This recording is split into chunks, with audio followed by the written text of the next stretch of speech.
answer thing. Oh, So, yeah. Oh, that's fire. That's fire. Always goes No. down. yeah, man. So, the computer's putin'. The computer's putin'. That's my boy, though. That's my boy. Hey, man, we haven't gone through too much so far, but this is one thing I do. I want to try to get this in, and Chris, we're gonna talk about it. And Chad, I don't know if any of you guys have seen it yet, but we're actually gonna get down to AP's presser. Not sure if you guys heard it, but I'm gonna go ahead and pull this up because I want you guys to kind of get. I want to get you guys feedback on what the presser was like. It's short. I'm just going to warn you guys, if you guys that haven't seen it, it's short, but we're going to go ahead and try to check it out. Let me know if you guys can hear it. Yeah, I hear it. All right. Okay. Antonio, first and goal at the 3-yard line after Trayvon's interception. The play calling there was that, were you guys all on the same page on there? Would you have liked to have been a little bit more aggressive there? And then also Brock Bowers went a long period of time without getting any looks. Was that what the Chiefs defense was doing, or did you guys get away from him? Yeah, I just think the first question, the ball at the 3-yard line. I mean, you got to punch it in, right? Last week we had the same opportunity. We threw it 4 straight times. So trying to get it, we just got knocked back. They won the line of scrimmage on those plays. And then Brock, early in the game plan, obviously he's always a part of it. But I thought, obviously Kansas City did a good job. Spags started just bringing pressure, and the ball's coming out quick, and you got to throw it to the open receiver.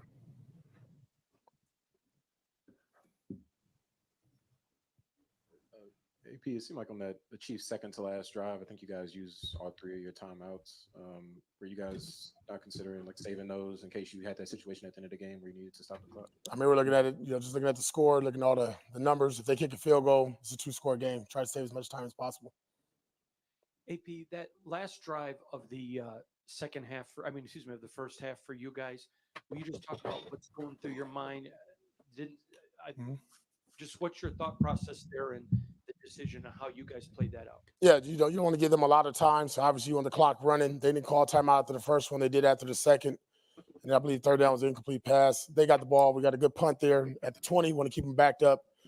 Obviously, they're one of the best teams in football in a 2-minute situation, trying to give them as least amount of time as possible. AP, if we can piggyback off Vinny's original question, forget about just individual drives themselves. The play calling overall, is it something that you're okay with Luke doing, or is it something that you need to address? I think us as a team overall, we got to get better. We were competitive today. I'm not going to get into play calling or anything of that nature. I mean, I'm sure there's questions about what I did, but I think one thing our team did, we was competitive. We fought to the very end and gave ourselves a chance. And then just real quick with the rushing, there have been 4 times this season where teams rush for less than 2 yards per attempt. Raiders have done it twice. Just address the rushing game, if you would. Yeah, I mean, I think it goes back to Vinny's first question. I'm trying to establish some physicality with our guys up front. Right there, the 3-yard line, you got to pound it in, right? Turnover, sudden change. Should be able to punch that ball in. And it's not going to change. I mean, we're going to keep working on it, go back to the lab. Listen, 3 out of the last 4, I thought we did a good job rushing the ball. And then obviously we came against a team that stopped the run. AP, football games usually come down to a handful of plays. When you guys play Kansas City, is there a feeling that you guys need to be perfect or near perfect in order to get the job done? I mean, no, but you can't make mistakes. You can't kill yourselves, right? If you got great opportunities like we did twice in the third quarter to, get points on the board, we got to do that. And then, when you got to get off the field, they did a good job on third down. Patrick was really good on third down, did a really good job there. So, no, I don't think I ever try to coach or play the game perfect. You do the best you can. But obviously, they were better in a lot of areas today than us. Antonio, your impressions of Gardner today? Someone could get off to a hot start. Yeah, he got off to a hot start. Thought he made some good throws, good timing, had a little rhythm, hell of a job. Even on that reverse, I saw him throw a block out there on a wide receiver. I mean, listen, everybody's fighting. I mean, I thought these guys were competitive. All I asked them to do was fight for 4 quarters, and we did that. Antonio, you had stressed that you wanted to be a hard hat physical football team. How disappointing is it that hasn't been able to come to fruition, and especially like you were talking about that first and goal at the 3-yard line? Yeah, I mean that was part of our identity and DNA that we've been harping on. We harped on in training camp. We're going to continue to harp on it. I mean, still a lot of game left, right? Not where we want to be at 2-6. Obviously, we understand that, but we'll go back to it. Right? Put pads on Fridays the last couple of weeks, just trying to build that mindset, that mentality with the group, and we're going to stay with it. at the end of the first half. What you're thinking about trying to kill the clock? We're trying to get a first down, and they got the ball back and score a field goal. But what you're thinking as far as what you guys want to do in offense before that? Yeah, we want to score, but more importantly, we want to keep the clock running. It was 1:57 or so like that. I believe a little bit under 2 minutes. Again, going against a really good team in a 2-minute situation. You want to get a first down, allow them to use their timeouts and give Patrick Mahomes the least amount of time possible.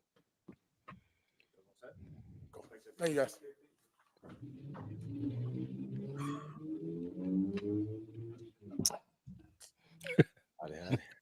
Whole bunch of nothing. Yeah. Let me get out of that real quick. Yeah, a whole bunch of nothing. That's basically what it was. And that's the hard part, right? The one thing that he did, talk about is the play calling at the end of the first half.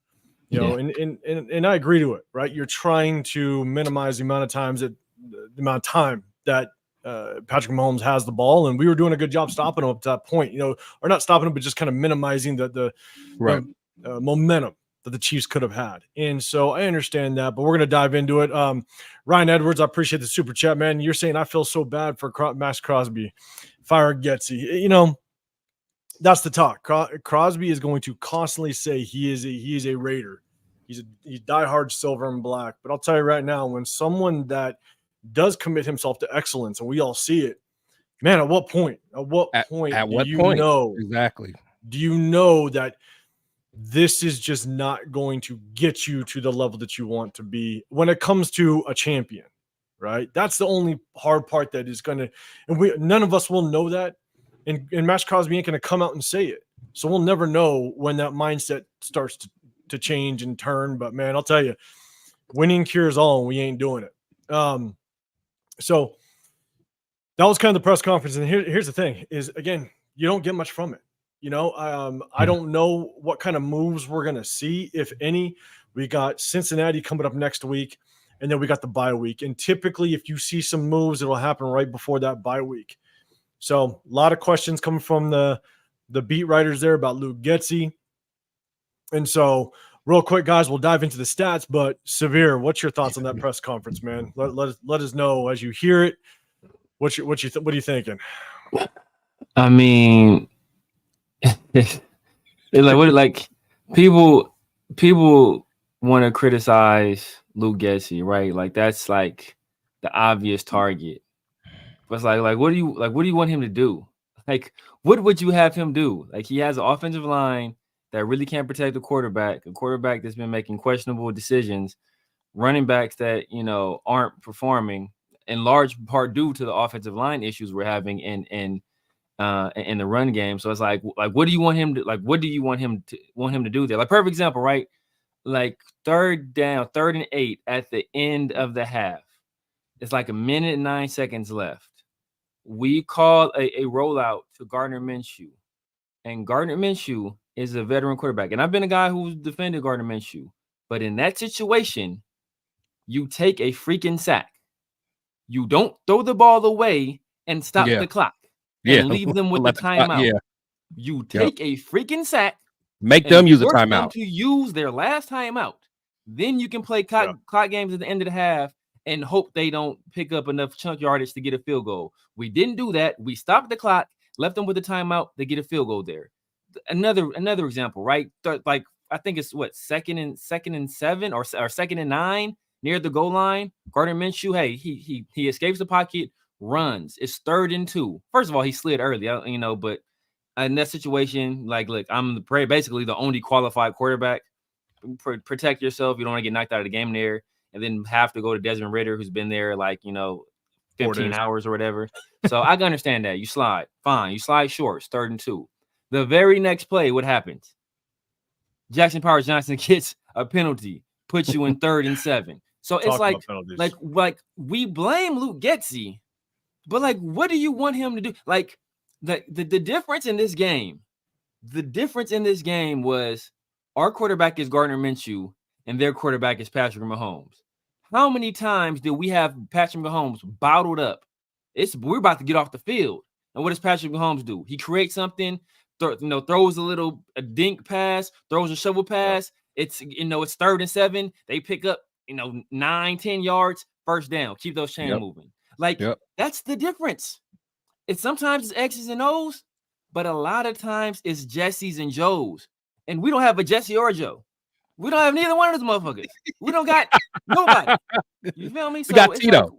like you can't, like I can't, like I worked in construction, right? You can't be like, yo, Severe, I want you to go build this house. Like, all right, cool. Like what are my materials? Well, we got this Fisher Price playset over here. Like, what the?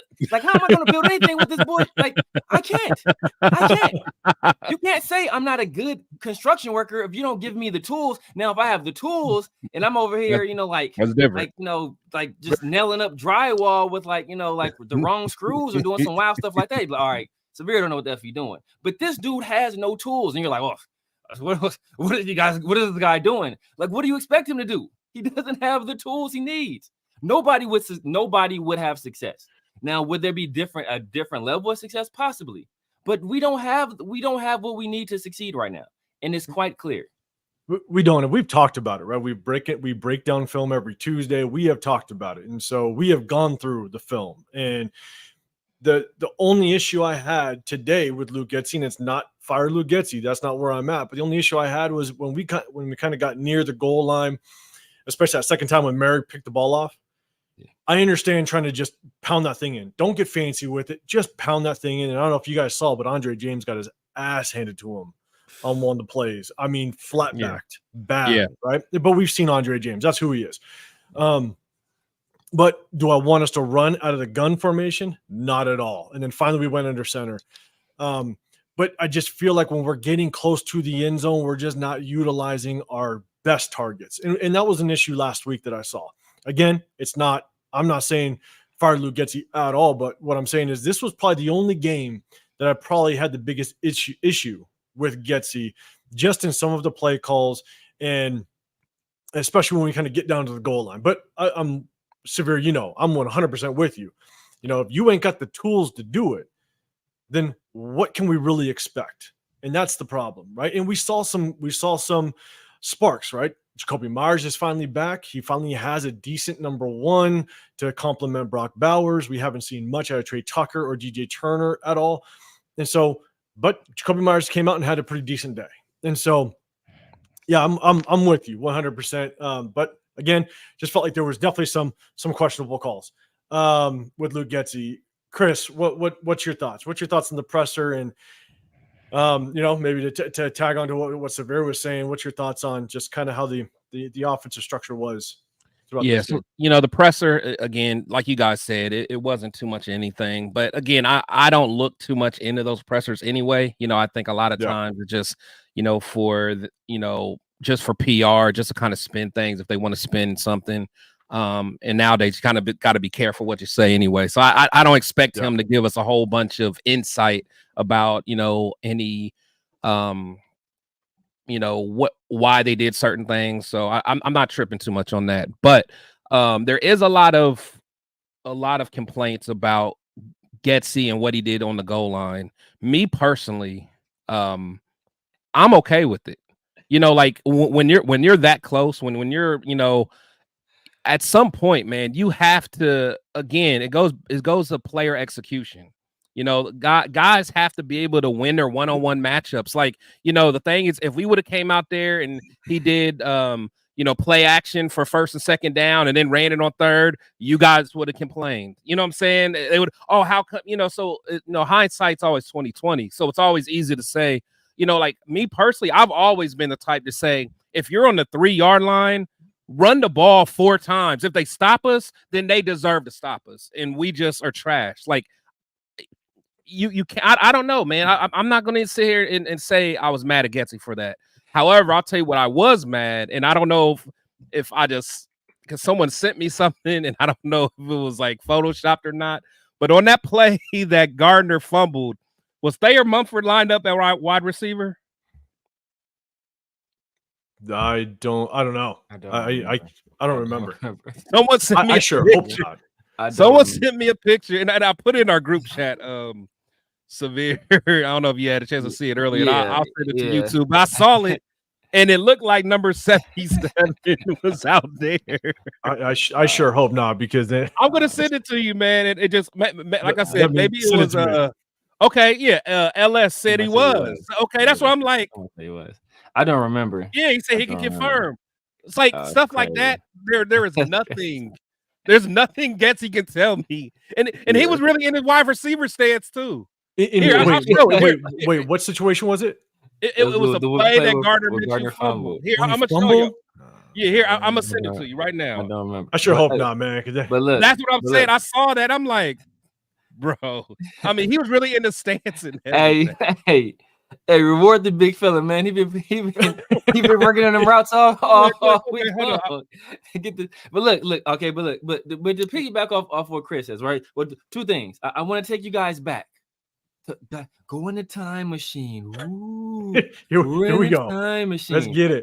Remember, there was a game we played against the Denver Broncos, and then we had a guy wide open for a touchdown. And what happened? We threw an interception, a pick six. And then, and what if we get to throw in this game and that happens again? Oh, but know what? We're going to go back even further. Remember, there was a game. Connell's first started, in fact. We played San Diego, Los Angeles Chargers. Don't give him too much, Samir. We were at the 3-yard line. And what did we do? We decided to pass the ball. And what did these fans say? Why didn't you just run the ball? Well, okay, so what the F do you want the offensive coordinator to do? Because like I said back then, if he would have ran the ball and he didn't get it, why didn't he throw the ball? If he throws the ball and he didn't get it, why didn't you run the ball? You guys just figure out what you don't like about the guy, and then whatever the result is, you say he should have did the opposite. Should have did the opposite. That's all you do. I got to go back and watch it, and then all of a sudden on that fourth, was it 4th and 3?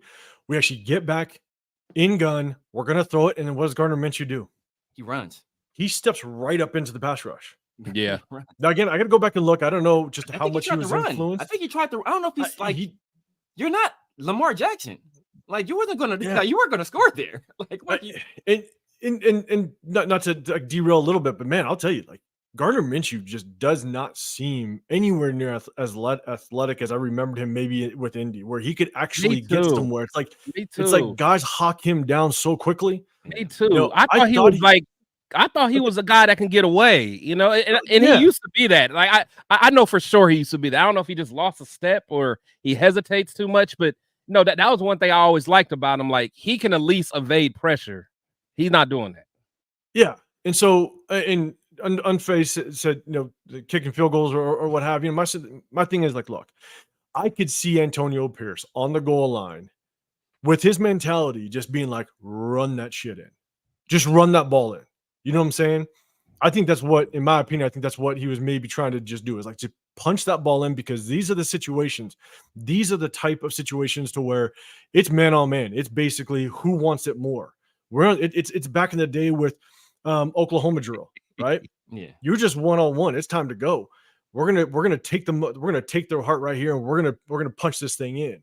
And unfortunately, again, I disagree with sitting in gun and trying to punch it in. I wanted to go under center, but at the end of the day, you just punch that thing in, because Severe, to your point, yeah, we can throw the ball, but I'll tell you right now, last time we tried to do something like that, Gardner Minshew is just a turnover machine. Yeah. And so I don't know if we want to chance it. Like, put up that picture, 805. But know what that situation is like? Both of you guys gamble, right? Both of you guys gamble, right? So let's say, that's ridiculous. Who is hey, this? yo, Who is this?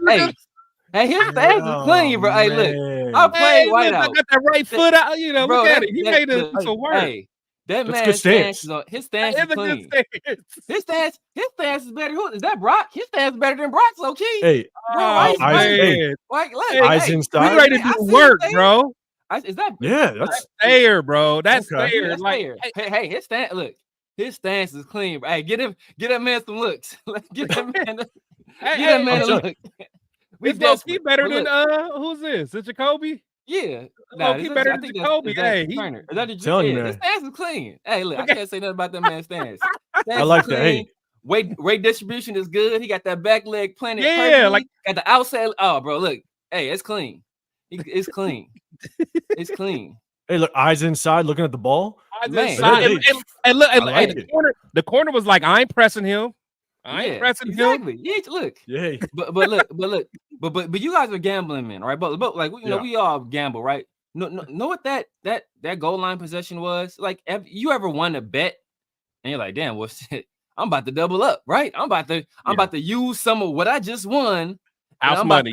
I'm about to play a parlay. I'm gonna pick 5 underdogs and that's what that was. He's like, look, if I lose this, bro, I wasn't supposed to have this regardless. So Right. I'm going to take the chance. I'm going to try to make something. I'm going to try to take this little 5,000 I just got and turn this into 15 real quick.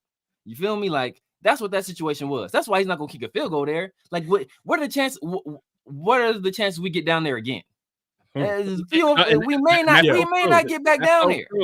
That is we so may true. not get back down there. So while we're down here, we got to punch it. If we can't score from here, we don't deserve to score. And guess what? We That's didn't my score from point. here. We didn't deserve to win the game. Thank you. Thank you. I'm with you, man. And that's the hard part is, you know, at the end of the day, it's you don't punch it in. Everybody wants to pass. You pass, we throw an interception. Everybody's like, why didn't you just punch it in? That's the hard part, right? And so, but hey, salute to everybody in the chat. I appreciate you guys coming through. We got kind of a late night show tonight. You got my guy Severe Raider. Make sure you guys go click that like button, subscribe. We got Chris, Protect the Show podcast. I'm 805 Raider with Real Talk Raider Nation. I appreciate you guys coming through. We try to do kind of a post game recap after the game, but we also go Tuesday nights as well and break down some film. And so even though we don't have, it's not the most exciting film to break down, but at the end of the day, there's definitely things that you can take to potentially move forward with the season, maybe something to hang your hat on, whether it's players, how they play, how they don't play. You know, we just kind of break it down, and it's definitely good to kind of focus on what can we take for the rest of the season. So I appreciate everybody in the chat. So let's kind of go for let's go to the stats, right? And so again, we lose in our stadium 2027. We're going to kind of break down these stats a little bit. Let's see if I'll try to make it a little bit larger so everybody can see. And so look, here's the thing. This is the hard part about Patrick Mahomes. All of a sudden, we kind of help Patrick Mahomes wake up because look, up to this game, if you just break down Patrick Mahomes' stats, he doesn't look much better than Gardner Minshew. That's the crazy part. His stats are not very good. I think on the season before this game, it was 6 touchdowns, 8 interceptions. Shocking. All of his receivers have gone down. Isaiah Pacheco has gone down. You know, they've been struggling on the offensive line a little bit. Yeah, that's what happens. It's hard to put together an offense when you have nothing but injuries and people moving left and right. And these type of stats show. Now, Patrick Mahomes, he goes for 27 of 38, 262 yards, 2 touchdowns, and 1 interception. Well, unfortunately, we only got to him one time. But then you got Gardner Minshew. On the flip side, Gardner Minshew, 24 of 30, 209 yards, and 2 touchdowns. You know, that stat line's a little misleading. I think probably the majority of that came in the very beginning. Obviously, we had that really good opening drive. We drove down, we scored, everything looked good. You know, so we did have some good drives more towards the earlier part of the game. But this is where we just cannot get out of our own way. We cannot rush the ball. Now, mind you, one thing to keep in mind, the only teams that have broken 100 yards against the Kansas City Chiefs is the Baltimore Ravens. They got the king over there, right? And then the 49ers. And the 49ers are always a good running team. Yeah. And so those are the only 2 teams that have broken the 100-yard mark. Now, I say that, but then you got Alexander Madison. 14 carries for 15 yards, along with 5. Trey Tucker, Gardner Minshew. I mean, Amir Abdullah, 1 for 2 yards. Amir White, 2 carries for -1. 21 total carries for 33 yards. How do you win or even have a chance when we were never built on a quarterback that was going to throw 50 times a game? Like, we have to be able to capitalize on the run. And if we don't, we know our offense is going to be flat. I mean, we couldn't even get the longest run was 5 yards from Alexander Mattison. Trey Tucker had 7 yards, but I think that was on that double reverse that we ran earlier in the game. And so you can't even get a decent run that kind of helps pick up some momentum or help get you to the other side of the field. When our running game goes completely flat, there is not a whole lot this offense can do, especially given the fact that we don't have a lot of strengths when it comes to outside of Brock Bowers and Jacoby Myers. Not a whole lot in the passing game. What are you guys' thoughts? Chris, I'll throw it to you first. What are your thoughts on the run game and just how it just couldn't get going?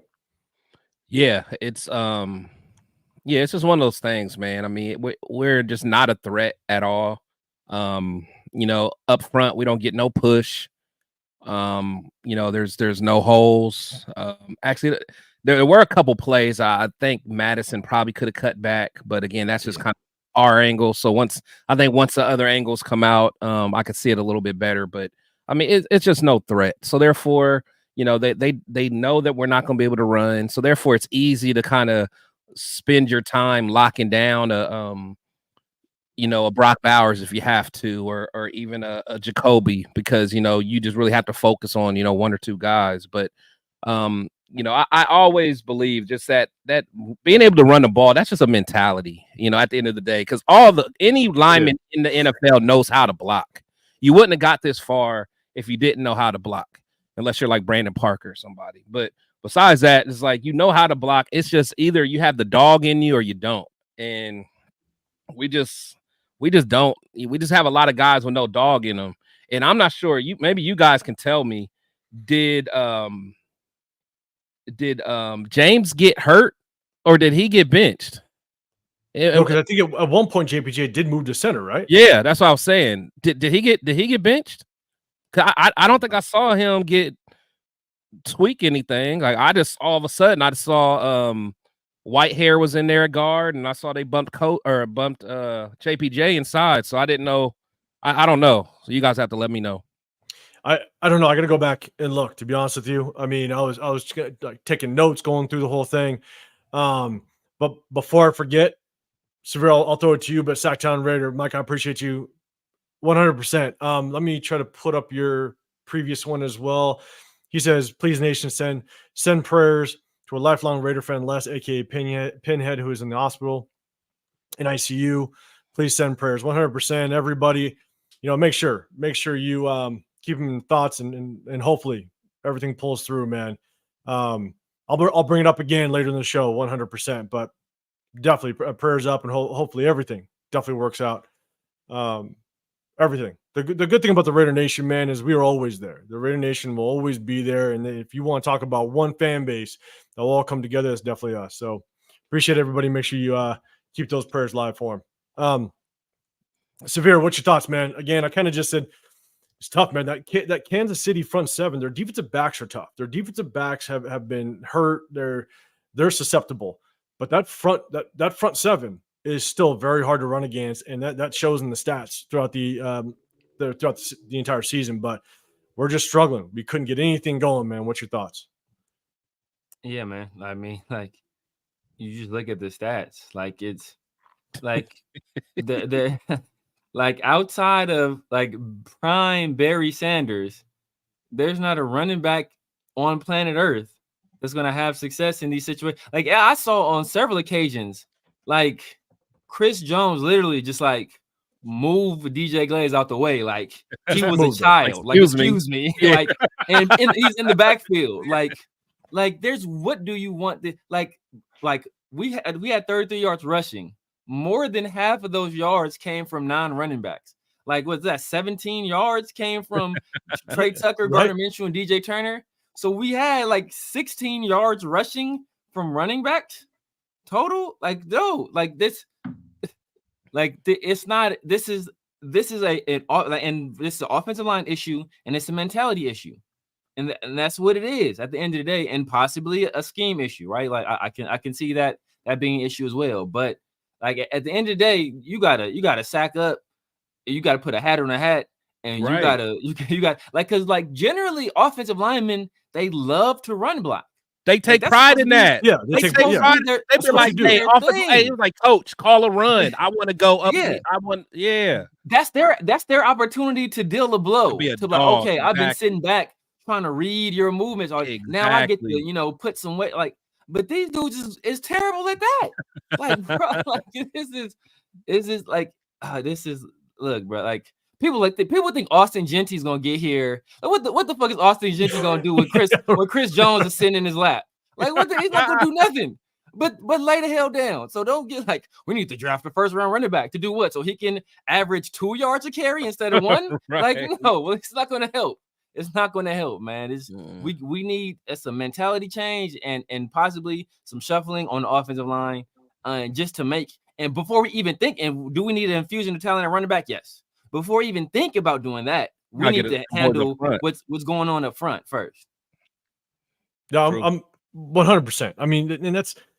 Bro, JJ didn't make it work last year, Billy. He was trash all last year. Hey, watch your mouth. Watch your mouth, Severe. He underperformed, but he wasn't trash. Watch your mouth. Trash all last year. He balled today. How about that? Here we go. He did ball today. Here we go. He balling this year. He balling this year. I ain't mad. He balling this year. But Green Bay got a good. He was all good. See, he was all good. Severe. Calm down. Leave JJ out of this. How many W's did he get us last year, Billy? J916? None. How many W's did he get us last year? I don't know. We averaged less than 20 points. W's. It's like but hey, Gonzo said Minshew had the best block of the day. I didn't see it, but he did. He did. Minshew got that mentality. No, but look. He had the best block of the day, and dude still made the tackle. He still made the tackle. Well, not the dude that he pancaked. Yeah, talking about the dude he knocked out the corner on that run play, on that double reverse. He pancaked him though. He still made the tackle? He still made the tackle. Oh, Minshew laid him out, and he still made. He did lay him out. Yeah, that's the desire at that point. That dude, hey, he wasn't going to be stopped because Minshew put him on his back, and dude still, while he was falling down, tackled. Oh, so we have Minshew with the best block of the day. We got Mumford. Look the best at wide receiver. He got the best wide receiver stance. Trey Tucker had the best run. Is solid. Yeah, Tucker had the best run. We're doomed, ladies and gentlemen. We're doomed. It's bad if this is where we're at, right? We're enjoying watching Thayer Mumford line up in a receiver. He was stage. clean though. He was clean. Hey, that's going up on his wall. He gonna get a fat head with that. Oh shit. yeah, you gotta get that. Man. But hey, no, again, appreciate everybody in the chat. We're just gonna go through this. If you guys do have just a reminder, just helps me kind of go through the chat. If you guys have a question, hit that hashtag Raiders and then send it on over to me. And then Big Low Bosco, I'm gonna get to you real quick. Let's just go down to the receivers because obviously we're talking about receiver stances. Thayer Mumford didn't get a catch, obviously, unfortunately. But we let Travis Kelce wake up. We let him wake up. 12 targets. I mean, 10 receptions, 90 yards, a touchdown. I don't remember the last time Travis Kelce had a touchdown. I don't know. I think the announcer said something about it where, I mean, he's just been running dry over there. But obviously, we let him wake up. Xavier Worthy got himself into the end zone. But then you look at our side. You know, this is the tough part is Brock Bowers. Brock Bowers we didn't get him the ball enough. Right. That's the hard part is I would have liked to see him get more involved in the goal line. I wanted to see us just single him up, maybe. Right. Single him up, get him by himself. The one thing is that who was that number? It was the corner. Number 2. I think that just kept on causing penalties. But their corners were struggling a little bit. And so I would have liked us to maybe single, I think possibly. I would have liked to single Brock Bowers up with one of those corners. You know what I'm saying? We're down there in the red zone. Single him up. Just give him a jump ball. We don't have too many 50-50 ball guys. You know, Jacoby Myers still isn't a great 50-50 ball guy. Yeah. All right. Yeah. Brock Bowers could be that guy. And so if we're performing this badly in the rushing statistics, I just put Brock Bowers up one-on-one. So that was one thing I was looking out for. I wish we would have just kind of put up that one-on-one. But what you guys thoughts when it comes to just the receiver work, passing game? Do you think we should have maybe seen a little bit more out of Trey Tucker? You see him 2 catches for 26 yards. He did that one double reverse. What you guys thoughts? Severe, I'll throw it to you first.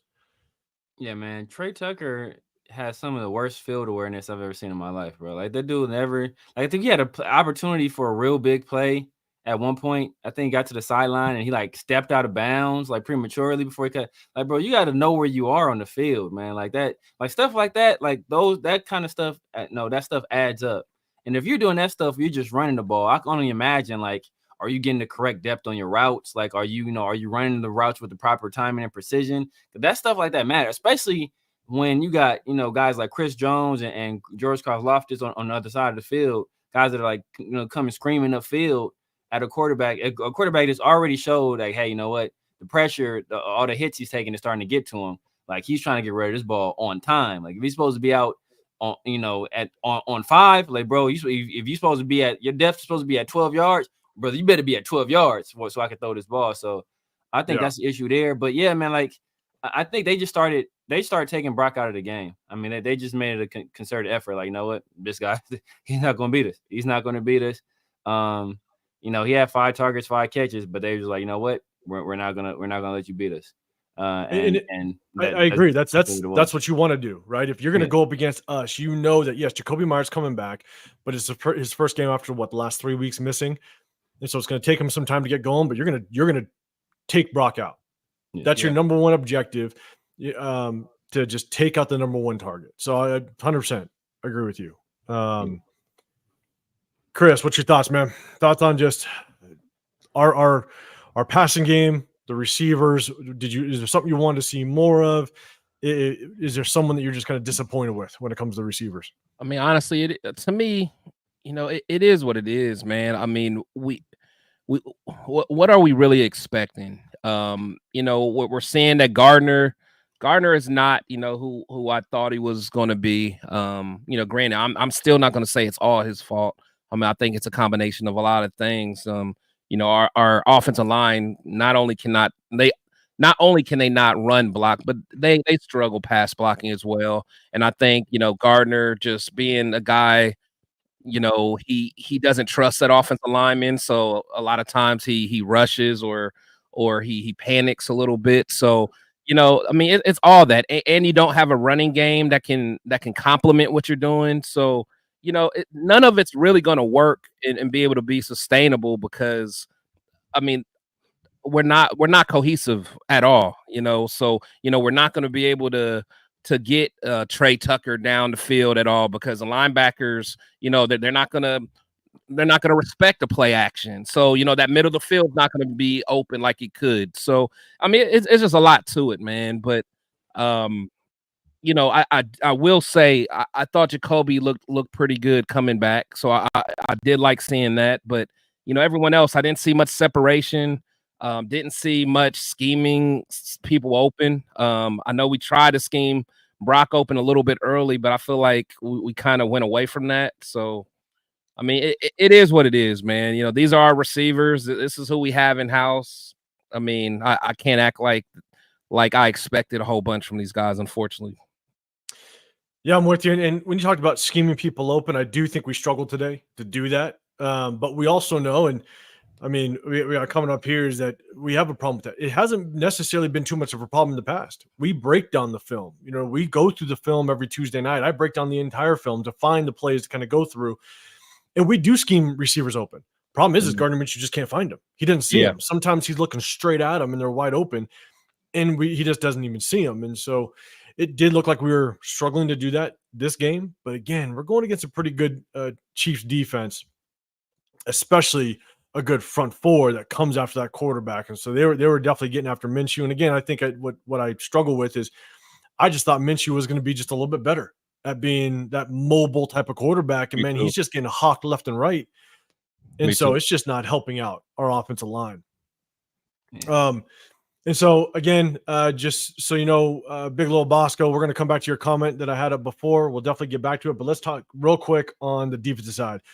So defense played pretty well. They did let up that first opening drive, which again, we just have this tendency to constantly let opening drives score.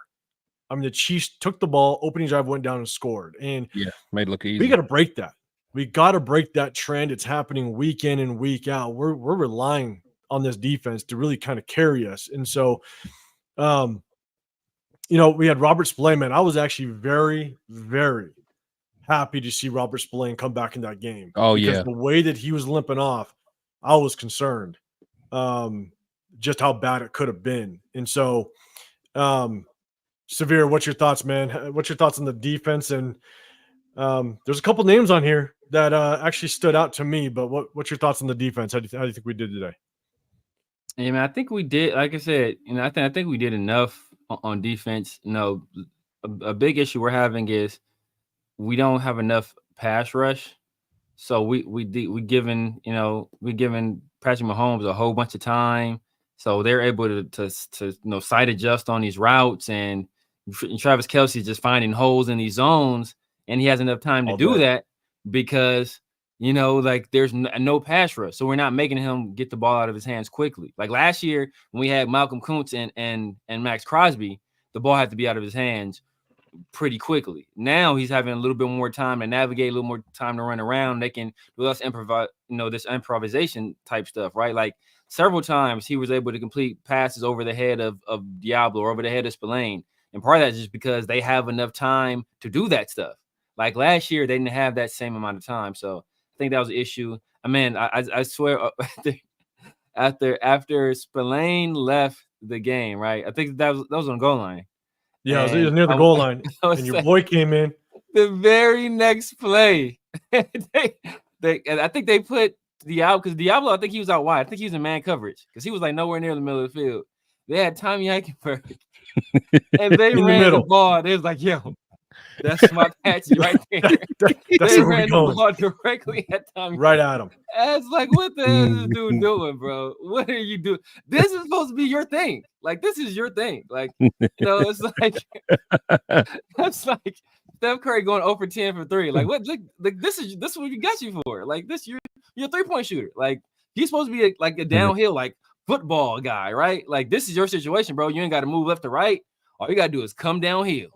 Yep. And he was nowhere. It was just bad, yeah, man. But yeah, I mean, I think our defense, like I said, I think our defense played well enough to win. I think it just, we had some situations offensively that I think we would have took better care of the ball or not put them in those situations that we put them in.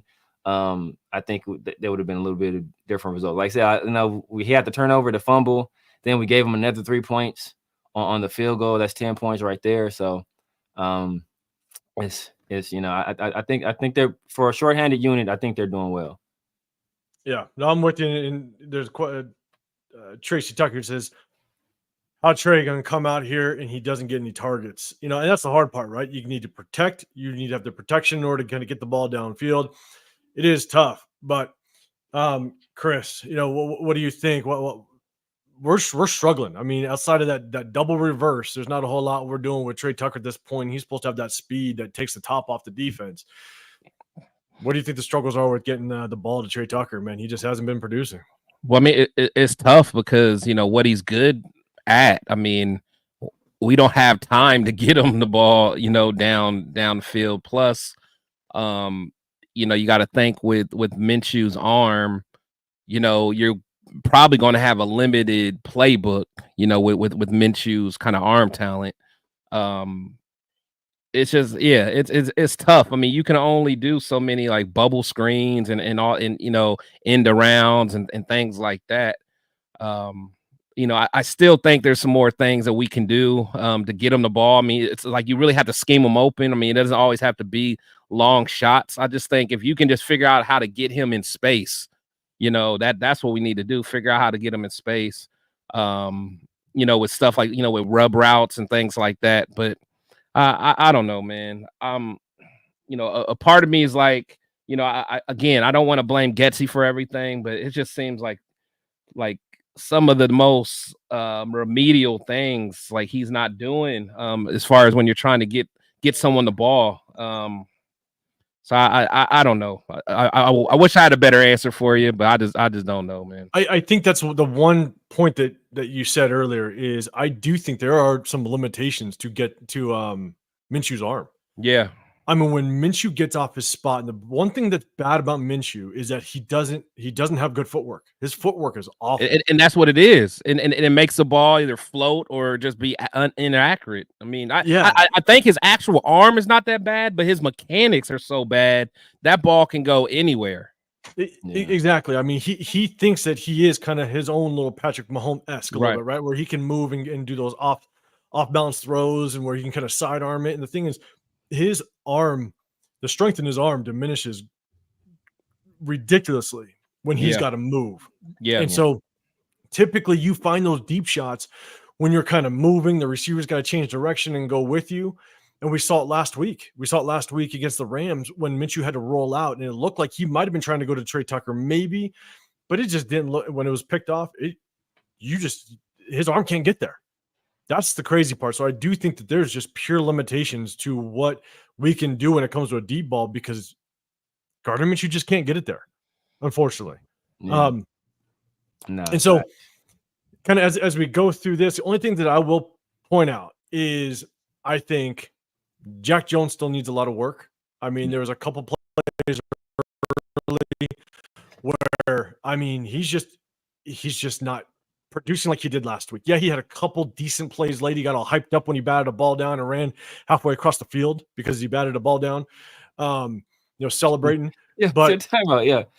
M Easy and what's that? Hayos. Like, this is a family show, all right? I just talk about balls getting tips and clean tips and helmets and calm that down, all right? Y'all are getting a little too much over there, all right? Let's keep this football. Let's keep this football. But here's my thing is when it comes to defense, Jack Jones, man, he still needs to produce. We definitely got to see more out of him. I think he tackled a little bit better. Our boy Tyree Wilson got a sack. Wow, you got a sack. All right, good for you. Let's hopefully you can build off of that. Highly doubt it. But the one guy that actually I am really surprised, and you got to give Tom Telesco a little bit of credit. K'Lavon Chason actually looks decent. I mean, I'm telling you, if we can somehow bring back Malcolm Kuntz and have Max Crosby and Malcolm Kuntz on the other side, and now you have K'Lavon Chason kind of rotating in. I agree for a cheap deal. I'm sitting there going. And one thing I like about him, he gives, to me, it seems like he's always giving maximum effort. He's at least, like, whether he's doing the wrong thing or not, he's at least running around. He's giving full effort. He's trying to, at least make a play. I like what I've seen out of him, but yeah, he's definitely not starting caliber, but yeah, like someone that could come in and spill a Malcolm Kuntz, because I think their game is kind of similar. Of course, Kuntz is a lot better, more bendy, but I wouldn't mind having him come off the bench. Yeah. I so you got to give you definitely got to give Tom Telesco credit for finding him. He's a former first round draft pick. And so let's see if we can get something out of him. So I definitely like to see he had that tackle for a loss early in the game. I'll tell you right now, that penalty on Patrick Mahomes was him just flopping. It was weak. Yeah, Patrick Mahomes was flopping. Weak. I mean, that was stupid, but that's Patrick Mahomes for you. And there is a Kansas City fan in here. I don't know where you at, Tyler Helton. I see you. I'm putting you up here, but I see you. Is that the guy that was a Chargers fan and then yeah, that's him. Yeah, that's him. Yeah. Is that him? Is he flopping? Yeah. Oh yeah. Yeah, that's the guy. Yeah, that guy. Yeah, okay. Yeah. You're gonna be a Lions fan pretty That's soon. what you're doing. So. God damn. But so that's kind of stats, man.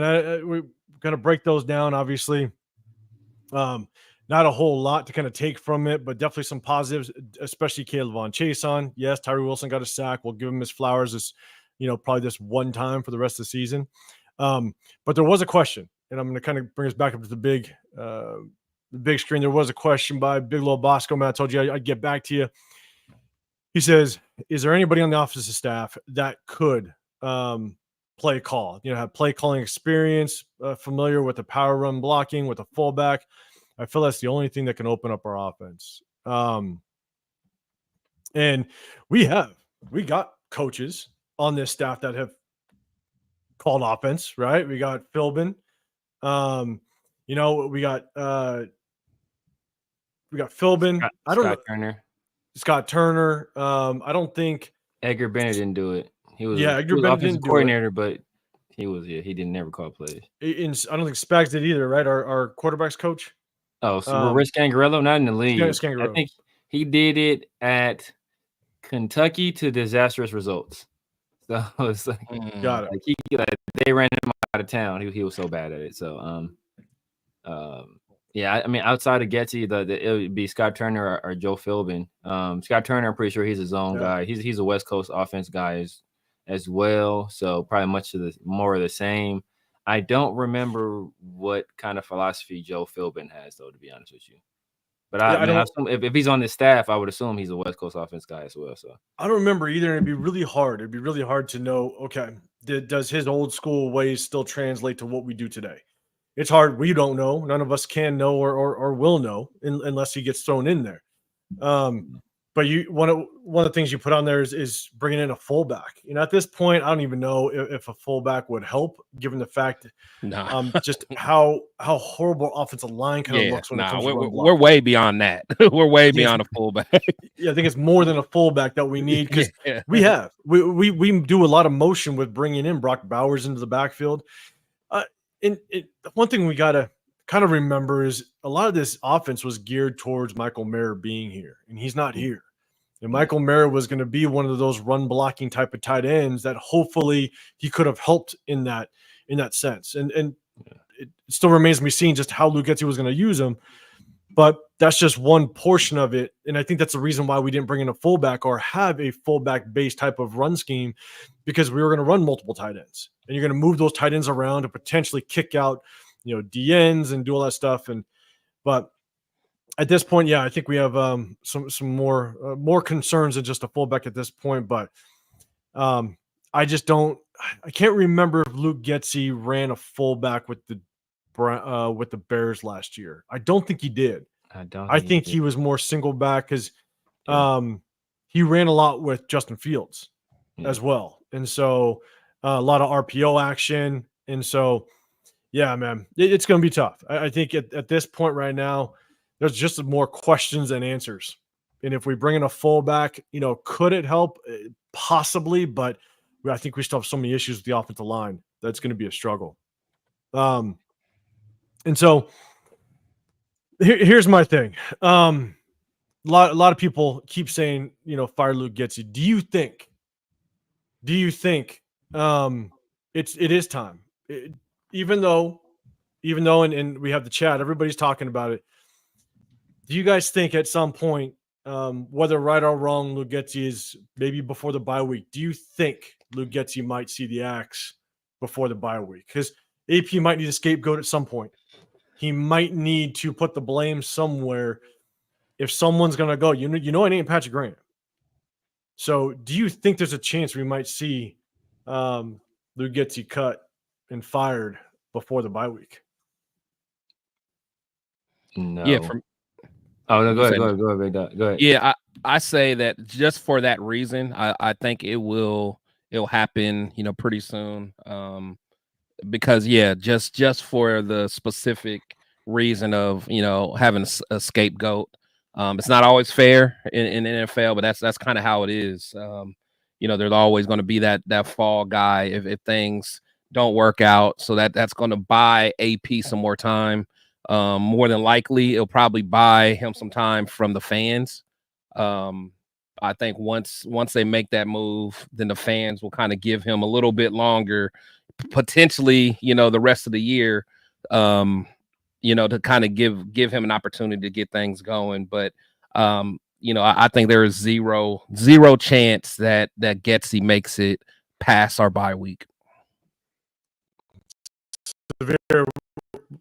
What's your thoughts? And then I will say, Olawale, I remember Ingold was a bad man. I was pissed that we got rid of Ingold. He's Olawale. Yeah, but Ingold was a bad man. I'm going to throw this out here. One guy that I wish we would have held on to and I want to see more of. You guys remember Michael Bush back with the Darren McFadden days? Yeah. Mm-hmm. Man, I thought Michael Bush was going to be something. I wanted to see him get more opportunity, more carries, because there was a couple games where he was the featured back, and he tore shit up. Man, he was a big boy. Sorry, Yeah. No, yeah, Side no, note. I remember Michael Bush, man. I think I Louisville, right? I want to say we Yeah, drafted Louisville. Yeah. third. Had Yeah, that and bad he- injury. He would have been a first round pick. He would have been first round pick. He had that bad injury. Yeah, we got him in third round, but yeah, he had that bad injury. He was balling. That's how good he was. That's how good he was. We knew he was going to sit a year, and we still used a third round pick on him. Oh yeah. That's how good.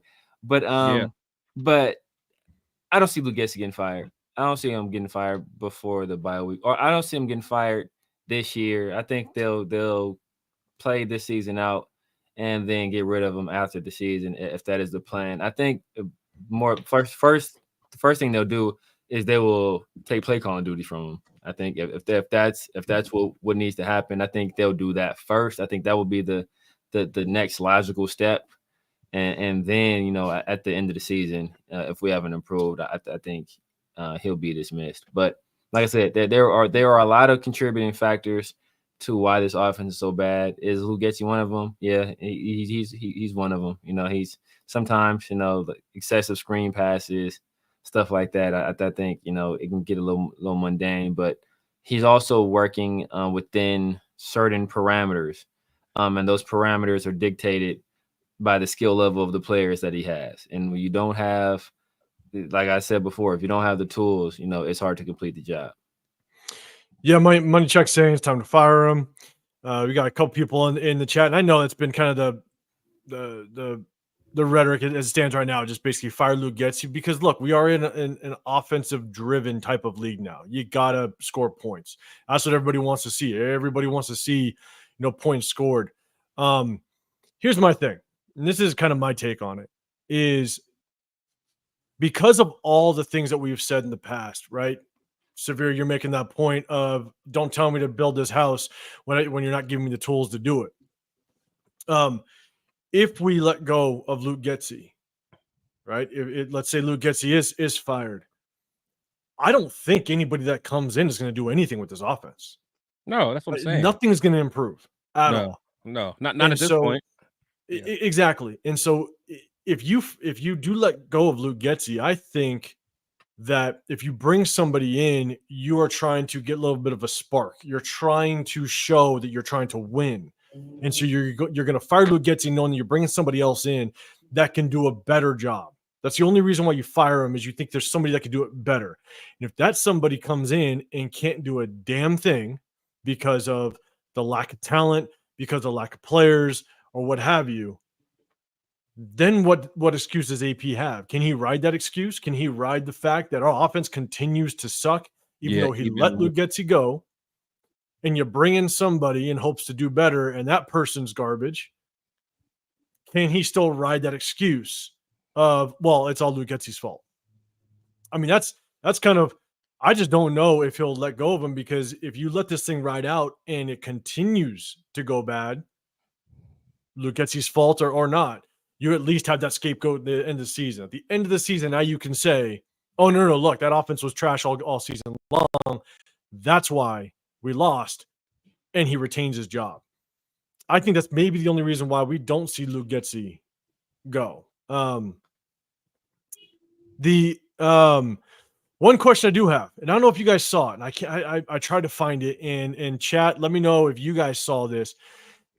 And I'm a big person of just kind of body language and what people show. Did you guys see that? I think it was against the Rams. Did you see that video when Antonio Pierce came off the field and went down the tunnel and was smiling and hugged Telesco after the Rams game? I did see that. Did you guys see that at all? Yeah. Chat, let me know if you saw it. I mean, it was right as the Rams game was over. He ran off the field into the tunnel and with a smile hugged Tom Telesco and kept going. Yeah. And I'm like,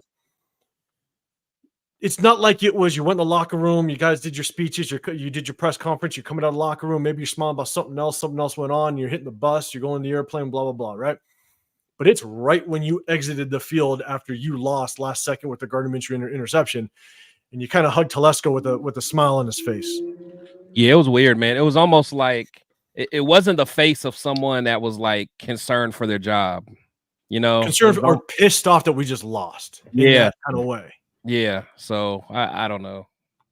He needs to be careful though, because you don't want to fall in that trap of You know, if they talked about, you know, hey, we're still going to keep you around even if X, Y, and Z. Yeah, bro. You don't want. Yeah, we've seen that happen to coaches, and it didn't go as planned. So I'd be careful of that, man.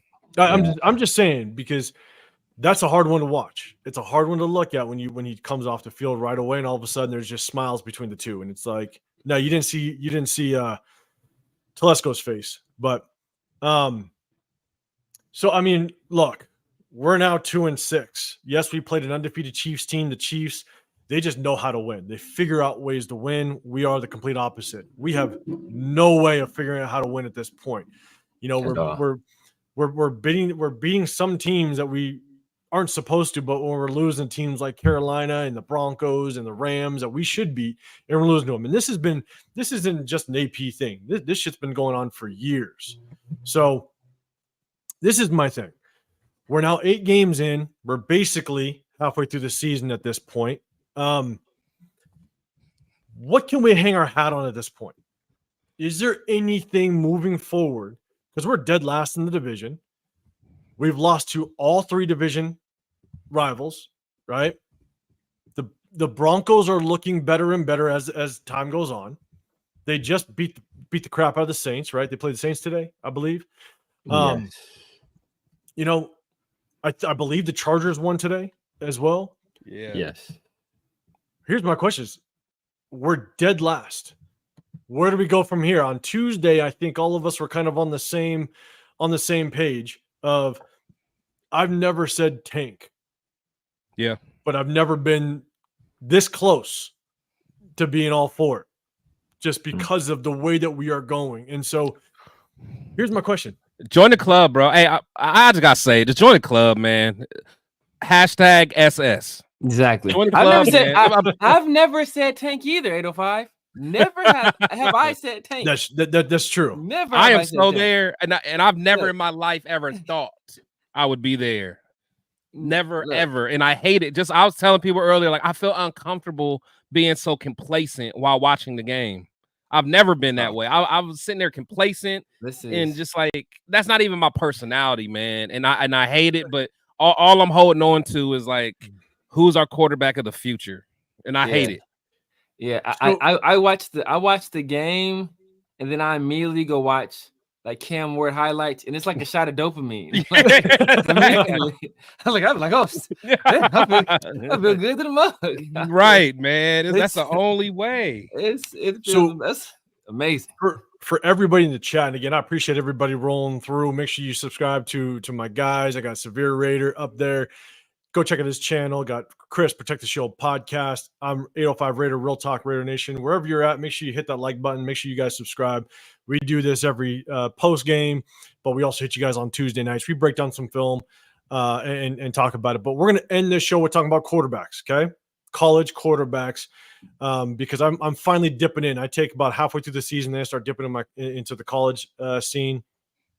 And so, but LS, man, appreciate you with the super chat. Appreciate you coming through.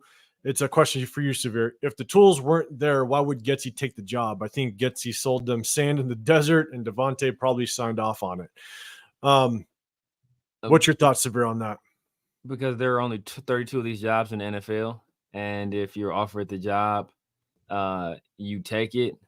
Generally, guys who are relieved of their duties, and we did this twice, they usually don't get immediate looks elsewhere.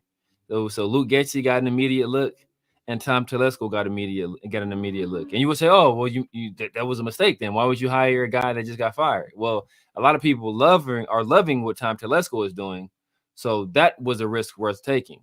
And I think if you want to pair your inexperienced head coach who's never been a coordinator, at least with an experienced coordinator, that way you're not dealing with two guys that kind of don't know what they're doing, especially a guy on the offensive side of the ball where Antonio Pierce has absolutely no expertise, right?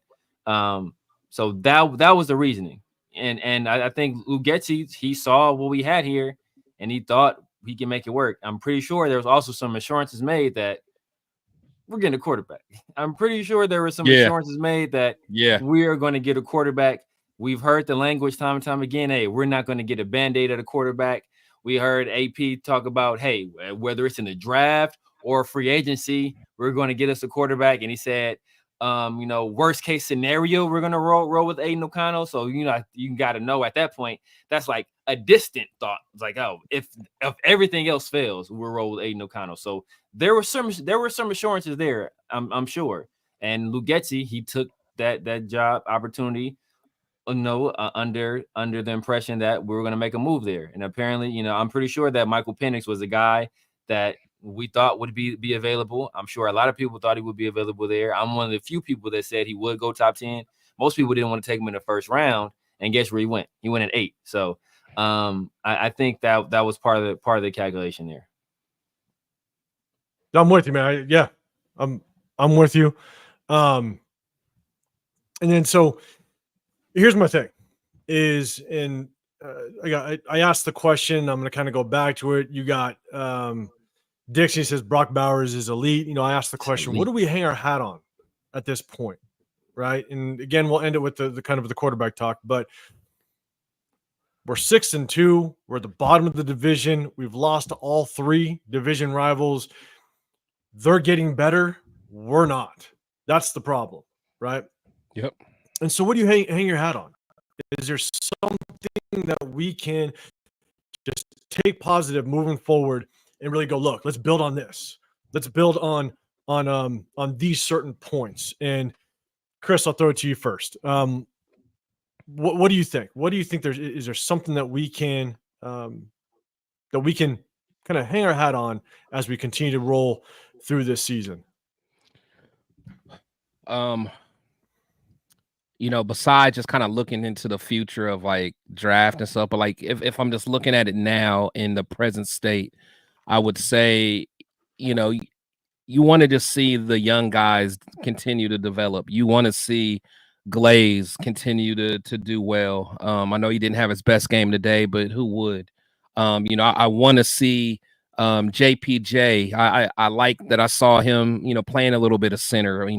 Could he be our center for the next 10 years? Or, I want to see, Brock Bowers continue to be the guy that could be our future Travis Kelce. I want to see, Bennett. I basically want to see all the young guys, show that we have some kind of foundation for the future. At this point, I would love to see a couple more guys kind of show up, maybe DCAM, hopefully he can show something at some point.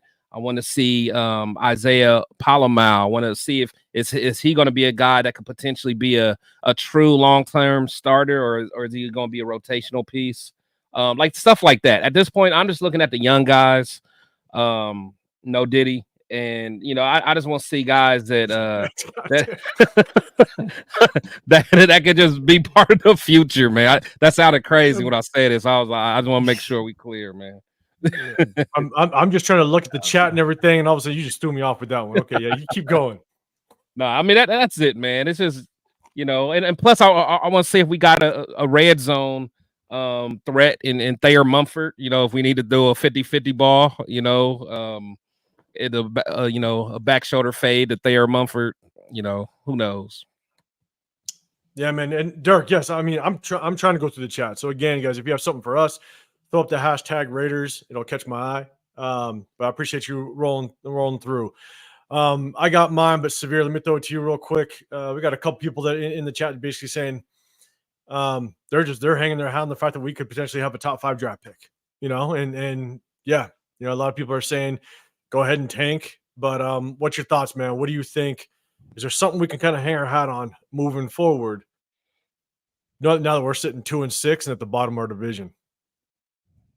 We're one of the younger teams in the NFL. Even more so now that we got rid of Devontae Adams, who was basically kind of an outlier, pulling the age of our entire team toward the older side. We're probably top 5 youngest team in the league right now. Several rookies starting, getting some very valuable experience. And I think that's important. That's why I am all for strategic substitutions. All right. To get a look at, hey, Throw Thayer Munford at wide receiver. Throw Tommy Akin. Hey, let's see what he can do. Hey, see what he can do out there. All right, like Tommy Eichenberg, bro. You at corner today. What can you? We gonna put you on. We'll put you on Chris Olave. Like I kid, but like look, let these young guys play. You know what? Let Tommy Eichenberg play. Let Trey Taylor play. If the cam is healthy, throw the cam out there. Sit Andre James down. Let Jackson Power Johnson play center. And hey, if we gotta slide somebody else in at left guard, slide somebody else in over there at left guard. Like let's take a look at these guys. This season is going nowhere fast. And I take solace in the fact that the past two years, right? Teams that have taken quarterbacks pretty high, they've all gone on to see some success outside of Carolina, but they traded up in kind of a foolish move. But the Houston Texans picked number 2 2 years ago. CJ Stroud, they transformed their franchise. We all saw Jaden Daniels, right? Like when you have a quarterback like that, like magical stuff like that happens for you, right? Like that team was dead in the water. I'm at a restaurant eating dinner, with my kids, celebrating my son's homecoming game. And I'm looking at the game. I'm checking the game. I jump up and scream like, "Oh, like you know what? Like it's an incredible play. Like the whole restaurant looking at me like, this black guy yelling. Like but like when you have a quarterback, like stuff like that happens. It just happens for you, right? It just happens for you. So I think that we need to find our guy. We haven't drafted our guy since Kenny Stabler in the second round, so it's been a long time since we drafted our guy. It's enough of finding these guys on the trash heap. Good quarterbacks are no longer hidden free agency, right? Unless they come with some serious baggage, a la Kirk Cousins, right? Coming off a devastating injury. Or Baker, who was kind of like, people didn't know what Baker was. Like, is he really this good? So it was like it was the Browns. Exactly, right. So they all the quarterbacks in free agency come with some serious question marks. So if I'd rather pay a young guy with some question marks and try to mold him into our guy than pay an older guy with question marks a lot more money and hope that he's our guy. Yeah. Good take. No, I'm with you on that. Here's my biggest thing is the one thing that I'm going to hang my hat on as it stands right now. And Severe, you kind of touched on a little bit. We're a young team, right? My biggest question mark was how were some of these early round draft picks really going to work out? It's been a long time since us Raider fans have experienced a good draft.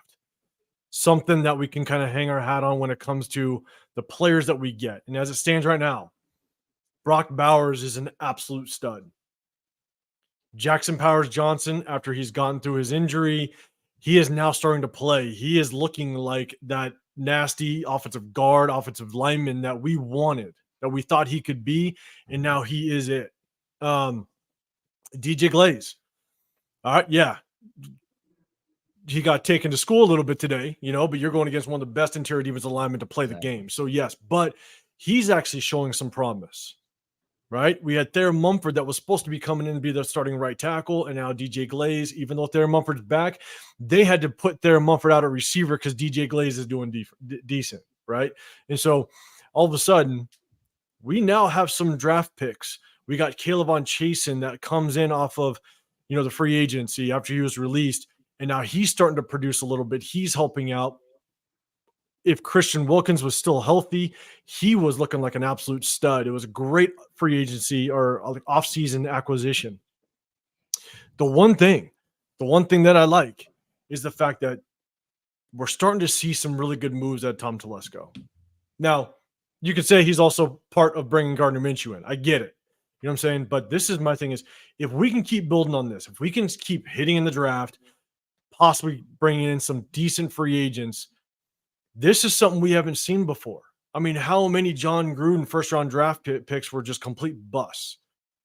You know what I'm saying? Yeah. So, and that's except for one, right? Josh Jacobs. About to say.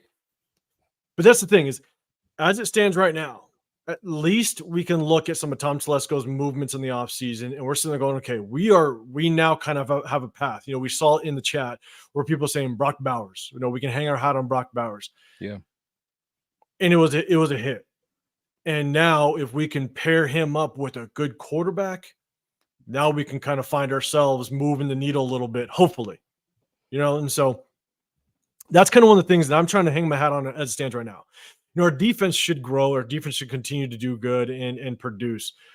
But I like seeing the fact that our draft picks are starting to work out. The later ones are remains to be seen, right? The DC Richardson, he's been hurt.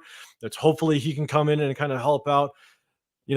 Severe's guy Eichenberg, we don't know what's going to go on there. But again, he's a 5th rounder. I understand you're a little bitter. We should have picked up a quarterback at that point. But he's still a 5th rounder. So we'll see how that kind of plays out. You don't expect stuff day one from a guy like that or from a 5th rounder.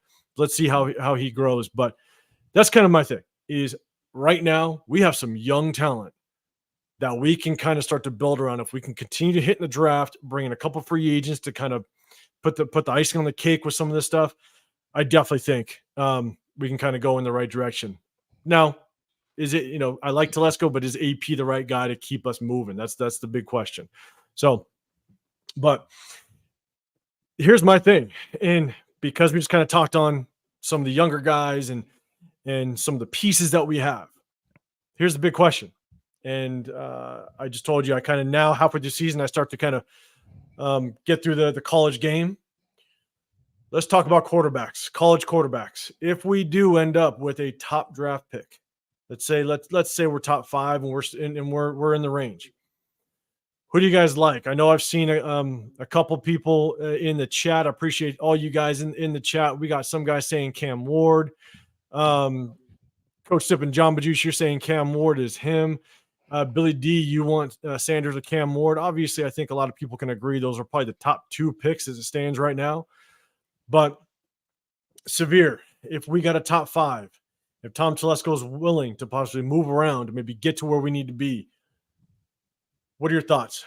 Who's the quarterback you want to target next year in next year's draft? It's Cam Ward. From what I've seen so far, it's Cam Ward. I just like the way he plays ball. I like the way he plays ball. I respect it. I respect the hell out of Shador. I think Shador is doing it.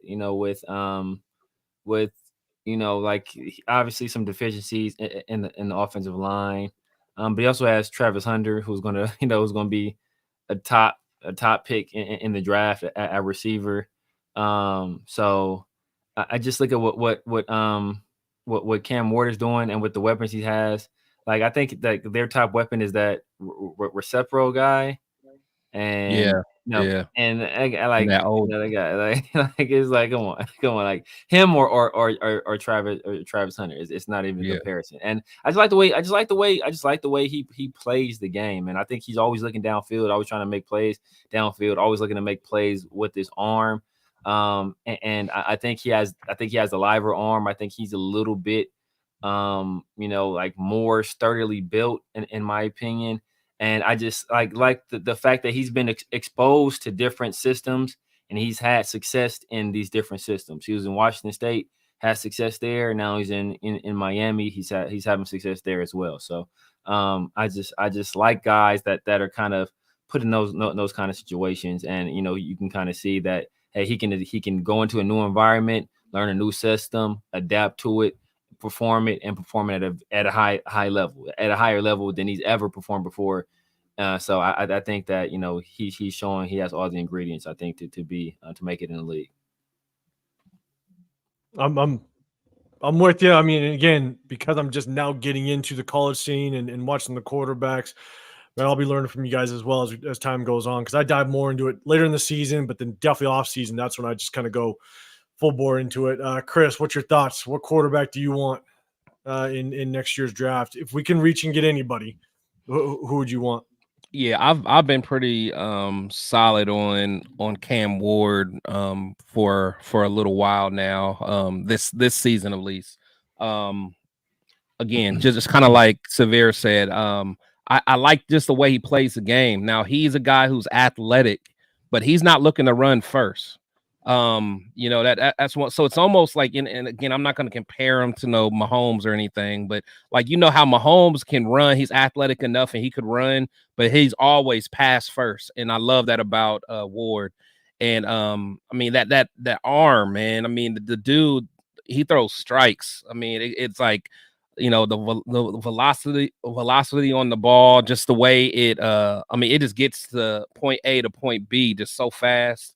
I mean, he's accurate. Like I said, the thing about him, you know, he usually has maybe 1 or 2 passes per game where you're just like, what did you see? You know, so hopefully that's something that he could coach or that can be coached out of him. But you know, somebody that, I mean, like, it's his pocket presence. Like, I mean, you know, us as fans, you know, we can look at the play and be like, you know, move to the left, move to the right. It's easy for us to see it because we're looking at you know, from above, but it's almost like he's playing Madden where he knows where guys are coming and he can go in and out. And I mean, it's just a beautiful thing to watch, man.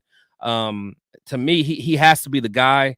Shador, I think Shador has great talent. I think, you know, of course, his pedigree. You know, he's not as athletic. He has a hell of an arm. But I will say, and I hate to admit it, you know, I don't want the whole Dion thing, man. That turns me off. And I know it shouldn't, but the fact that, you know, if things don't go well, you know, I could see things becoming a distraction, and we don't need that, honestly. So if everything is, if all else is equal and one person has some outside baggage that I don't necessarily like, then I would have to go with the one without the baggage for me.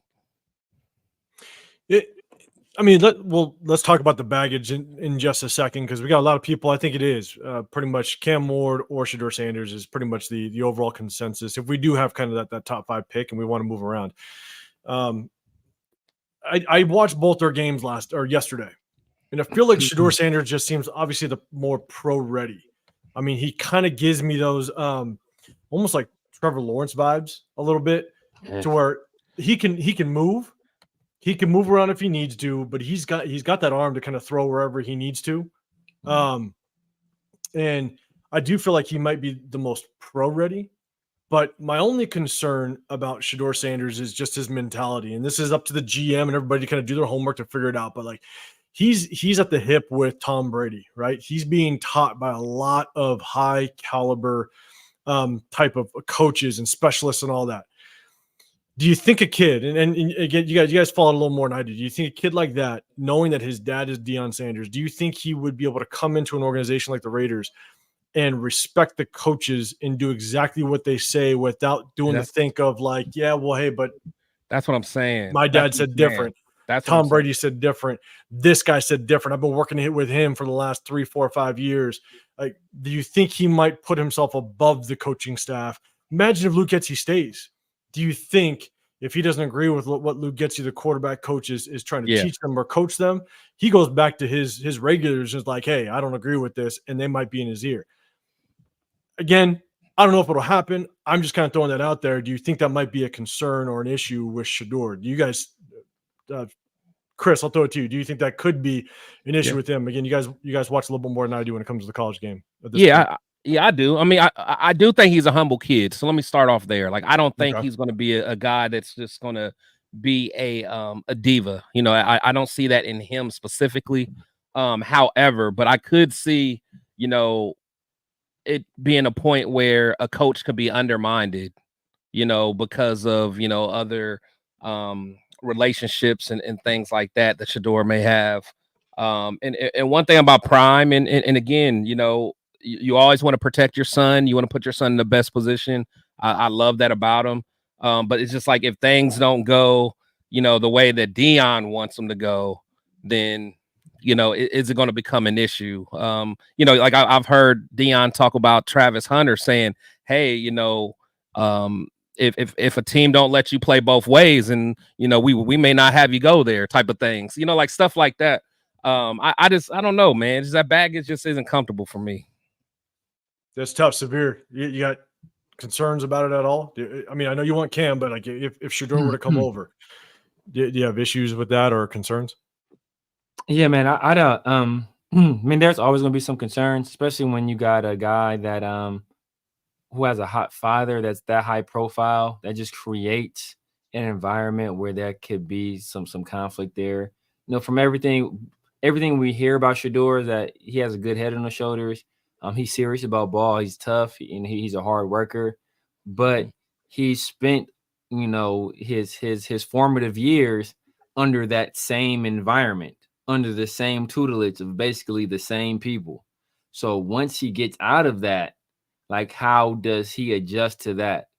And then how do those people react to him being criticized by other people, being told, hey, you know what? This is how we do it here. I don't care how it's done over there, as you kind of alluded to, right? Like you spend all this time under the same umbrella, and then it can become a situation where you don't know how to operate outside of it. So how does he react to this new stimuli, right? Like these coaches talking to him in a different way than maybe Dion and his coaching staff over there wouldn't have done. And he's been a guy that he's always been Dion's son. So when you're the son of a Hall of Famer, of a guy like that, you know, sometimes it could create two things, right? It could create a situation where everybody's gunning for you because you're that guy's son. But it also created a situation where everybody wants to be in your good graces because you're that guy's son. So you look at a guy like Cam Ward. He's a guy that he wasn't really a heralded prospect coming out of high school. You know, he kind of had to work his way up for everything that he's gotten, and he's worked his way up to the highest. And it's not exactly the same, but it's almost a situation where, like a CJ Stroud, where he was the last guy invited out to the Elite 11, right? DJU and Bryce Young, all these guys got the invites before him. He was like the last guy selected, and he ended up winning that thing, right? And he was kind of a guy that was, you know, kind of overlooked even at Ohio State. He didn't get a lot of the respect that I think he deserved. And what did he do? He came out there and he balled. And you know, even in the draft, you know, I think most experts said Bryce Young was the better pick. And then what did he do? He went out there year one and he proved kind of all of them wrong. So I see a little bit of symmetry between him and Cam Ward in that respect. But I wouldn't mind Shador at all, man. I like Shador as a prospect. Like it really is a 1A, 1B type situation. Yeah. And this was going to be actually one question, and Money Chuck, we'll get back to you on this one, because I mean, well, let's do this real quick. To jump from 5 to number 1, number 2? I mean, what are we looking at? Probably, God, what? At least, probably what? If we're at number 5, and we want to jump to number 1. Are we thinking what? Maybe 3 first rounders to get there? No, not what do you say, from 5 to 1? From Probably. 5 to 1. Be honest with you, yeah. From 5 to 1? I think a lot depends on who's sitting there. Exactly. Is it truly a quarterback needy team? Are there a lot of teams trying to get to the same spot? Does it become a bidding war a little bit? If it becomes a bidding war, but gosh, 5 because for 4 spots. Because you look at it like this, right? Like, and I talk about this often. When the Texans when they drafted CJ Stroud, I want to say they had Will Anderson above CJ Stroud on their draft board, but they knew they wanted both guys. But they knew that they had to draft CJ Stroud first because the cost to move up to number 3 for CJ Stroud would be exponentially higher than the cost it would be to move up to number 3 for Will Anderson. Yeah. So that's why anytime there's a quarterback on the board, the cost is always higher. So that's why, even for us to kind of try to get up for Penix, like that would have been that's why we had to do it early. If we were going to do it, we had to do it early. We had to identify that he's a guy that could go early sooner in the draft process and get up there early, because as soon as other teams keyed on him and said he can go there, that's when that price gets too expensive.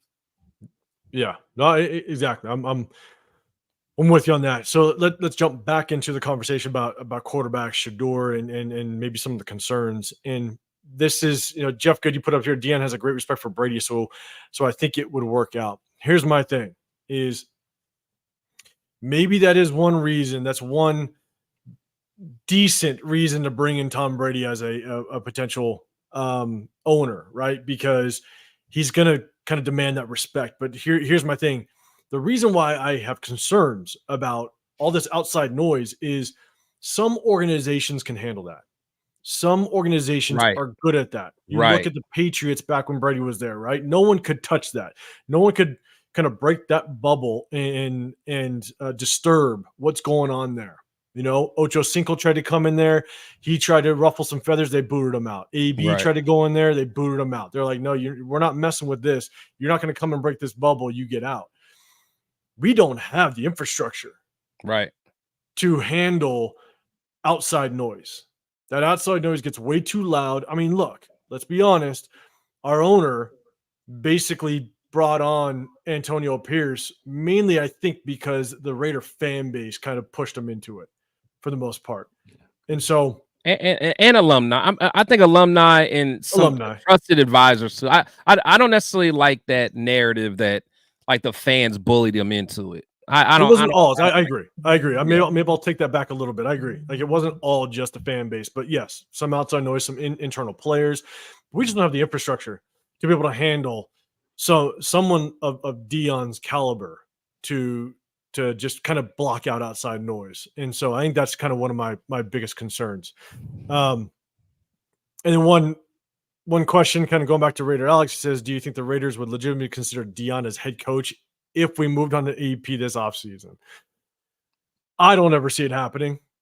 You know, that's just me. I don't ever see that happening or that being a possibility. Yeah. I'll be pissed. I'll be pissed. Severe, do you think it's even a possibility? And I know there was another someone else commented basically saying they live in Denver, in Colorado. They see that never happening. They don't see even Dion leaving. I can't find the comment, but I believe right here, Billy Davis. She said, "I live in Colorado. You don't see him leaving for the NFL." But one, Severe, do you think it could possibly happen? And I mean, would you be good with it? And that's not, as long as Tom Telesco is the GM of the Raiders, that is never in a million years happening. Never. Now, I will say this. Now, if Mark Davis decides he wants to go, Michael Myers Halloween massacre and fire both of them and then bring in Dion that way, that's the only way, because Tom Telesco, he's not going to go for it. He is not going to go for that at all. But I can see Mark Davis doing it because he likes to splash. He likes the big names. It's Vegas. He likes that kind of stuff. But I don't see Tom Telesco. Tom Telesco is as milk toast, vanilla, straight, straight missionary. That's like the dude ain't no frills at all. And that dude is like nothing. That dude, nah, at all, man. Here's the kind of want to question. masturbate. He ain't taking he's not a risk taker at all. Here's and then I guess one last question to kind of end the whole quarterback talk is, how much influence do you think Tom Brady is going to have in this conversation? I think there's going to be quite a bit. Obviously, he is the GOAT at this point, right? He's the best ever to do it when it comes to quarterback play. But how much influence do you think he's truly going to have when it comes to who we possibly pick? Because that means it's not just him or going to Mark Davis or whatever. He needs to now have that either relationship or what have you with Tom Telesco. Because at the end of the day, Tom Telesco is going to be making that pick.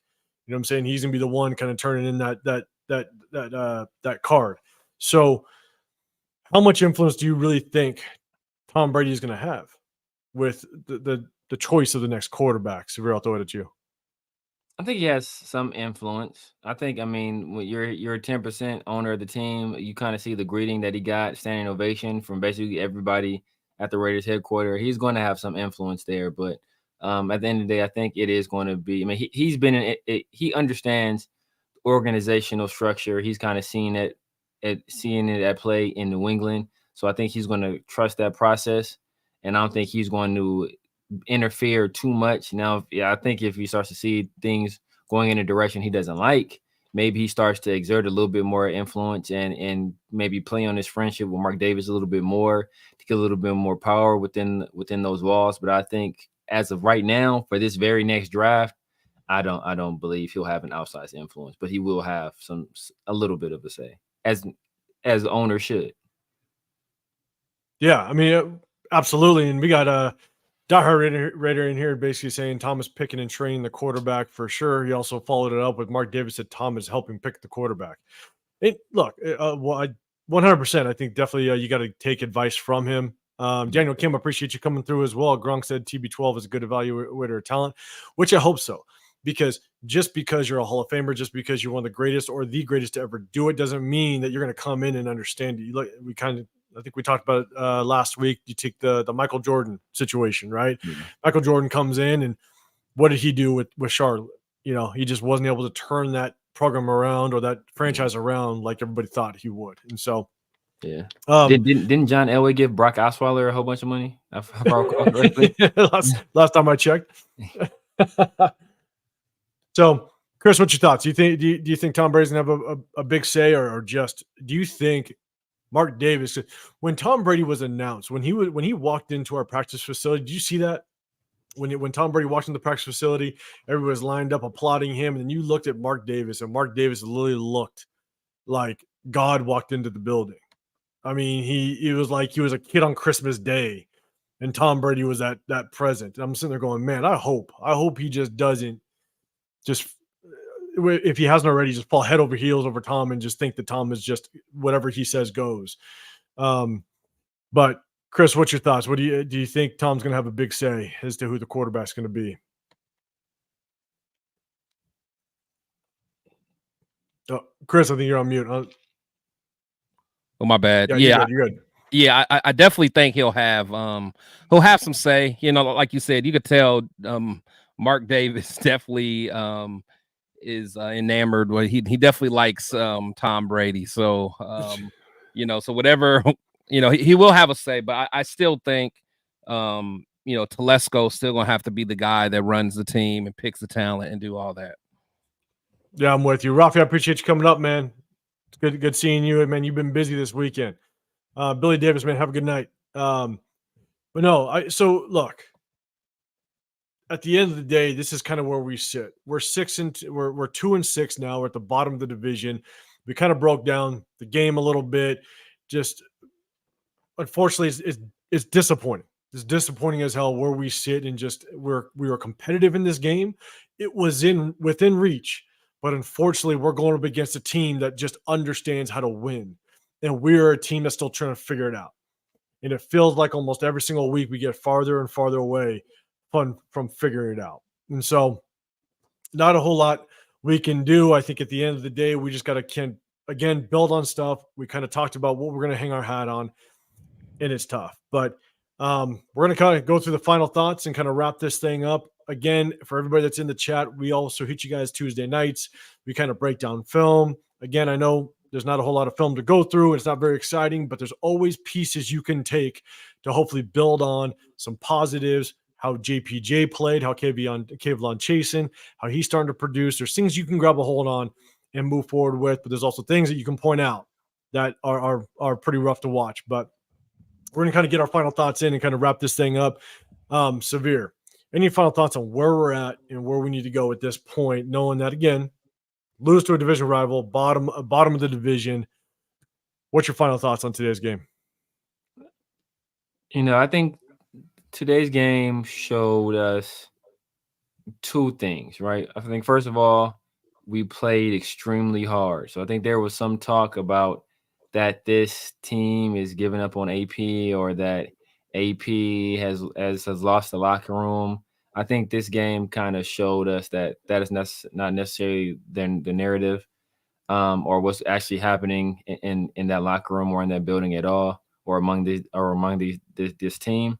And I think the second thing it showed us is that we are a bad team, but we may not be bad enough to get the type of pick that we need to secure our quarterback of the future. Right. Like we may have to find a way to be work, because we played the game we played against a lot of other teams. We might mess around and win some games. This can't happen, right? There might be another hashtag. Win. Strategic losing, SS, baby.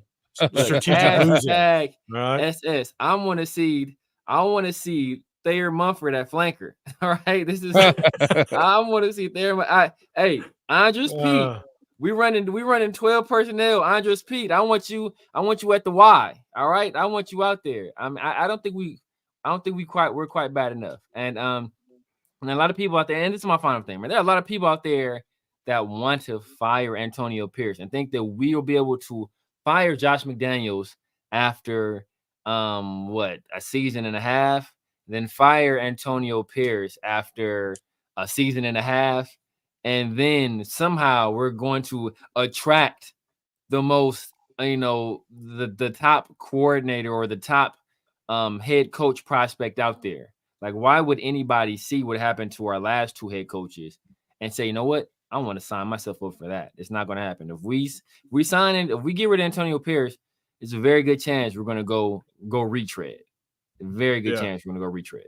And the only thing I'll add to that is I think that that's part of the reason why we have to get a quarterback, because at the end of the day, we also have to have any type of free agents, anybody that wants to come in to this organization.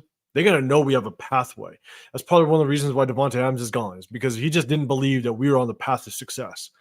And if we can't, if we can't get his buy-in, and we did some things in the past that kind of messed with that situation. But if free agent can't come in here and say, look, they're on the pathway to winning, good luck getting free agents to come over unless they're just money hungry. And so, Chris, man, what's your final thoughts on where we stand, and where do we go from here? I think we just have to just evaluate. I can't stress that enough. We have to just evaluate what we have, and just prepare for the future. And then again, it's against everything I've always believed in. But if I have to sacrifice, the rest of this season to be able to have something that I can be proud of, for the ongoing future, then I'm there, man. I'm there. And again, everybody who knows me knows I am so against, even when Severe first said the strategic substitution, I was hesitant, like, nah, I don't want to do that, man. I pushed back, man. But if that's what it takes, man, because even just talking to you guys, and we're just talking about how much it would cost to go from pick 5 to 1. It's like, even if we continue losing but don't lose enough, we still have to mortgage our future just to make sure we get someone. It's just gonna be nasty, man. So it's like, let's evaluate who we have, strategic substitutions, and then we'll let it bottom out. Wherever we end, and then hopefully going forward we can have something we can all get behind and support and be proud of. And again, it hurts for me to say that, but that's where I'm at.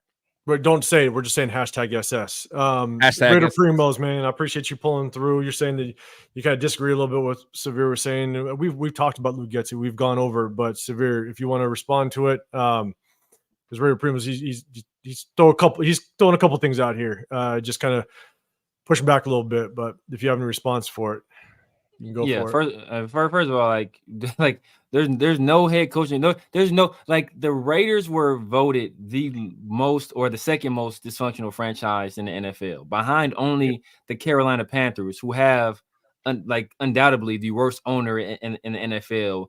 And we have all brand new facilities, and we were still voted barely just second place behind them, right? And we saw the mess that went on with them and with Frank Reich, and then them not even giving the guy that was interim coach to have the guys playing hard, not even giving him a look at all. And then, like, we've seen all that, and we were still second place behind them very closely. So there's not an agent in the world that has a Ben Johnson or Bobby Slowick that's going to say, you know what, you should take that Raiders job, especially if we don't have a quarterback. Do you remember back in the day, Al Davis, he had Sean Payton. Sean Payton was going to be Sean Payton was an offensive wizard at the time. He was the hot name among offensive coordinators. He was going to take our job as head coach. And then what happened? Jerry Jones made a personal call to Sean Payton and took him down to wherever hangout spot he goes to, and convinced him not to take that job. And there will be owners and agents on the phone with their clients doing the exact same thing, not to send them here, because this team has fired 2 coaches in 3 years and not giving either one of them the opportunity to try to input their own roster and their own philosophy. You can't do that in that short amount of time. And then in terms of at the end of the day, bro, like we see the film. We see the film. These guys aren't executing. We see it week in and week out. Guys getting pre-snap penalties. We keep harping on the same thing. Not holding your blocks, missing assignments, all of this stuff. This is on the players. I'm pretty sure Primos was one of those people that was talking about Josh McDaniels calling a pass play at the 3-yard line last year, the other year as well. I'm pretty sure I remember you saying that. So now that we run the ball in that same situation, now these goalposts get moved. All of a sudden, these goalposts is moving. You either want to run in that situation or you don't. People were pissed about that Chargers game. We couldn't run that game either. We couldn't run that game either. We were struggling to run the ball that game either. That's why Aiden O'Connell had to throw the ball so much. That's why he got sacked 7 damn times. Part of the reason. So, like, don't move these goalposts all of a sudden to fit your agenda. If you want to run the ball there, run the ball. I was okay with passing the ball. The analytics say if the ball is at the 3-yard line, you are more likely to score a touchdown if you pass the ball. Everybody told me I was wrong. Everybody told me. Now all of a sudden, Severe is right. We should have passed the ball. Oh, come on now. Y'all done work. Hey, y'all done woke Severe up, man, at the last minute, man. At the last minute. Here's the only thing I'll end with this is that I think Antonio Pierce at this point needs to give us a reason why he is the guy moving forward. The one thing that he needs to get back to is playing disciplined football. He hasn't lost the locker room. These players are still playing, right? We still battle against the Rams. We battled today. Right, it wasn't up until that fumble by Gardner Minshew. I think we all kind of felt like this is all falling apart, right? But there's things that Antonio Pierce can continue to show us that he has the locker room, that he's also going to be able to produce, like really fire this team up to be disciplined. I just got to see disciplined football. Again, way too many penalties. These penalties are killing us, and that is specifically on the coaching staff and the head coach. And so that's definitely one of the things I want to see outside of obviously us improving. I want to see us to start to get back to that penalty-free football, that disciplined, turnover-free football that we knew that we had at the end of last season. That's what helps us. That's what helped us beat the Kansas City Chiefs. You know, that's what helped us beat and be competitive in some of those games. And right now we're losing it. And again, we showed the press conference earlier, and I'm telling you, just AP's demeanor looks very strange to me. It looks strange. It just looks like almost a guy that just doesn't know exactly where he's going at this point. And so I hope we can kind of clean this all up, but that's the biggest thing for me. I want to see us to just improve on the penalties. We have to clean that up. And to me, that will show that AP can kind of get back to what we saw last year. So that's kind of the end of it for me, guys. Look, we broke this thing down a little bit, and that's going to be, you know, it's hard to kind of come to continue on the season at this point. We're at the bottom of the league, bottom of the division. We're 2-6. We just lost to a division rival. Everybody seems like they're getting better, and we look like we're regressing. And so we definitely got to make sure that we can continue to kind of scrounge and try to, what can we hang our hat on?